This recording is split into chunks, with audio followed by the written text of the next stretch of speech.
Правительство изменило ставки вывозных таможенных пошлин на орех в сторону их уменьшения из-за отсутствия спроса на продукцию. Согласно новому постановлению, на орех лесной в скорлупе пошлина составит 10 рублей за килограмм. Чищенный дороже – 15 рублей за килограмм. В рынке стоимость ореха упала. Помимо этого, всем известно, что орех является сезонным товаром, сбор урожая, который происходит начиная с конца августа вплоть до конца года. Соответственно, за время его хранения происходят определенные технологические процессы по усушке ореха, который теряет вес. Соответственно, с этим выносится предложение о снижении практически в 2,5 раза стоимости экспортной таможенной пошлины.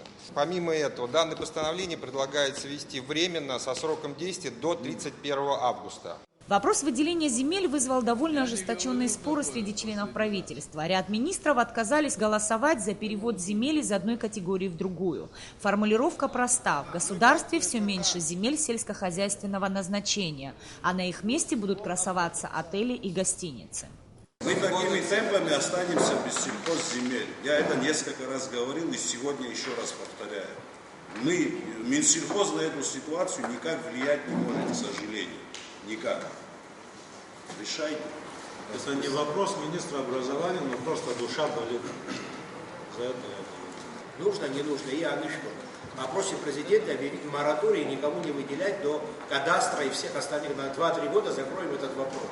Определимся, посчитаем все взвесим, все измерим. Я тут на самом деле проблемы не вижу. Просто на прошлом заседании мы человеку перевели категорию, сейчас мы говорим, не переводим. Вот опять-таки мы давайте сами определимся как-нибудь. Флагманом должен быть министр сельского хозяйства. В прибрежной зоне до 200 метров я соглашусь с этим, что да, это надо развивать курорты и так далее, там толку от курортов будет больше. Но выше 200 метров я считаю, что нужно прекращать перевод сельхозземель. Мы с такими темпами в течение 2-3-5 лет останемся без сельхозземель.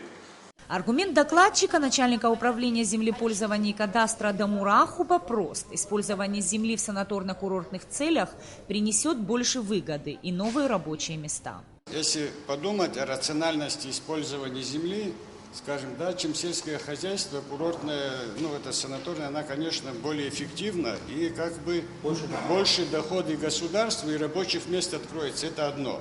Есть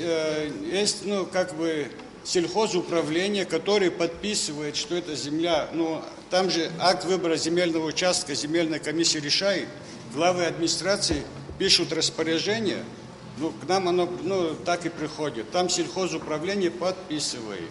В итоге министры дали согласие на строительство 4 курортных объектов и кафе облегченного вида.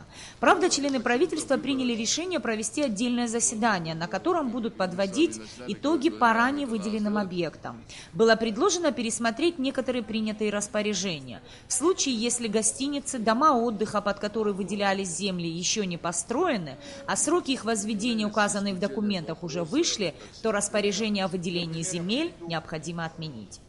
Я предлагаю организовать отдельное заседание, посвятить этот вопрос только этому, пригласить всех, кому было выделено, и, соответственно, если условия постановления не были выполнены, соответственно, все постановления начать отменять.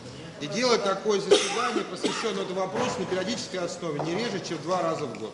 Члены правительства также утвердили положение и структуру государственной миграционной службы и форменную одежду ее сотрудников. Глава ведомства Алексей Джинджолия пообещал на следующее заседание прийти продемонстрировать новую форму. Необходимо отметить, что все годы существования сотрудники миграционной службы Абхазии носят российскую форму. Утвердить предлагаемое общее положение о форменной одежде сотрудников Государственной миграционной службы Республики Абхазия с приложениями. Второе. Представить Государственной миграционной службе Республики Абхазия право на приобретение форменной одежды сотрудников за счет ассигнований, предусмотренных смет расходов Государственной миграционной службы Республики Абхазия. Описание видов форменной одежды, описание предметов форменной одежды, описание знаков различия, сроки носки, все это прилагается. При обсуждении вопроса возникновения в Абхазии новых санаторно-курортных объектов выяснилось, что в республике масса объектов, которые построены без разрешительных документов. В Новом Афоне из 64 объектов 30 работает именно так. Проверку проводили совместно с прокуратурой. Материалы этой проверки легли на стол прокуратуры. Они дали дела в суд, в арбитражный суд. Сейчас у нас на очереди проверка, вот в этом месяце начнем ГАКРы. Мы проверяли наличие разрешительных документов. Сколько оказалось без наличия разрешительных документов? 30. Это массовое называется? Да, вот. Массовое. А где на местах те, которые должны отслеживать это? Это администрация. Почему? При администрации это кто? Главный архитектор. Кого из главных архитекторов был освобожден от занимаемой должности? Осуществляйте вы, пожалуйста, контроль, докладывайте нам, а дальше мы будем действовать. Это безобразие. Никто же не говорит, что строить не надо. Как оказалось, за коммерческими стройками нет контроля. Изменить существующее положение дел нет возможности, так как нет закона, регулирующего этот вопрос.